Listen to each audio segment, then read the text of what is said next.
Hello guys. അപ്പോൾ ഇന്നത്തെ dinner ഞങ്ങൾ പുറത്തുനിന്നാക്കാന്ന് വെച്ചു. ഞങ്ങൾ നേരെ പോകുന്നത് നമ്മുടെ സ്വന്തം പാരഗൺ റെസ്റ്റോറൻറ്റിലേക്കാണ് കേട്ടോ. ഞങ്ങൾ അവിടെ ചെന്നപ്പോൾ ഭയങ്കര തിരക്കായിരുന്നു. പേര് കൊടുത്ത് ഒരു 10-15 മിനിറ്റ് അവിടെ വെയിറ്റ് ചെയ്തിട്ടോ. കുറേ നേരം വെയിറ്റ് ചെയ്തതിന് ശേഷം ഞങ്ങൾക്ക് സീറ്റ് കിട്ടി. അങ്ങനെ ഞങ്ങൾ അവിടെ ഇരുന്ന് നമ്മുടെ മെനു ഒക്കെ തിരിച്ചും മറിച്ചും നോക്കിയതിന് ശേഷം നമ്മുടെ ഫസ്റ്റ് ഐറ്റം ഓർഡർ ചെയ്തു. അത് ഹോട്ട് ആൻഡ് സോർ ചിക്കൻ സൂപ്പായിരുന്നു കേട്ടോ. ഇത് എല്ലാവർക്കും ഇഷ്ടപ്പെട്ടു. നല്ല ചൂടും എരിവും ഒക്കെ ഉണ്ടായിരുന്നു. പിന്നെ നമ്മുടെ സ്റ്റാർട്ടേഴ്സ് വന്നിട്ടോ. പനീർ ടിക്കയും ചിക്കൻ മഞ്ചൂരിയനും ആയിരുന്നു ഓർഡർ ചെയ്ത്. രണ്ടും അടിപൊളി ടേസ്റ്റ് ആയിരുന്നു. പിന്നെ നൂൽ പൊറോട്ടയും ചില്ലി ഗാർലിക് നൂഡിൽസും ചിക്കൻ ടിക്കയാണ് കേട്ടോ കഴിച്ചത്. നൂൽ പൊറോട്ടയും ചിക്കൻ ടിക്കയും തമ്മിലുള്ള കോമ്പിനേഷൻ അടിപൊളിയായിരുന്നു. ഓർക്കുമ്പോൾ തന്നെ വായിന്ന് വെള്ളം വരുന്നു.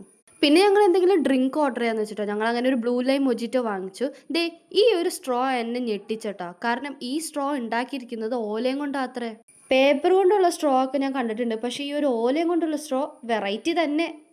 പിന്നെ ഡെസേർട്ടിനായിട്ട് ഞങ്ങൾ ഓർഡർ ചെയ്ത ഒരു ചോക്ലേറ്റ് ബ്രൗണി ആയിരുന്നു. സത്യം പറയട്ടെ, ഈ ബ്രൗണി അടിപൊളിയായിരുന്നു കേട്ടോ. കാരണം അധികം മധുരവും ഇല്ലായിരുന്നു, അതേപോലെ തന്നെ നല്ലൊരു ചോക്ലേറ്റ് ഫ്ലേവറും ഈ ഒരു ബ്രൗണിക്ക് ഉണ്ടായിരുന്നു കേട്ടോ. അപ്പോൾ ദേ ഇന്നത്തെ വീഡിയോ ഇത്രേ ഉള്ളൂ. ഇഷ്ടപ്പെട്ടാൽ please to like share subscribe. അതുവരെ എല്ലാവർക്കും ടാറ്റാ.